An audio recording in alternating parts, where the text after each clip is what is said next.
La sicurezza stradale per pedoni e ciclisti, tutte le regole spiegate nella lingua dei segni. È il primo di 4 video realizzati dall'ULSS 2 della Marca e rientra nel progetto e-Inclusion Vedo, Sento, Ascolto, Capisco della Regione Veneto, finanziato dalla Presidenza del Consiglio dei Ministri.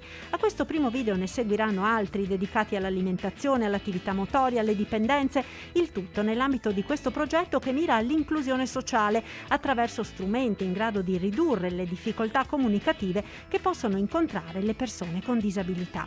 Nello specifico, il progetto è rivolto alle persone che presentano limitazioni nell'udito, nella competenza verbale e nella piena capacità di comprensione della comunicazione interpersonale e istituzionale tradizionale.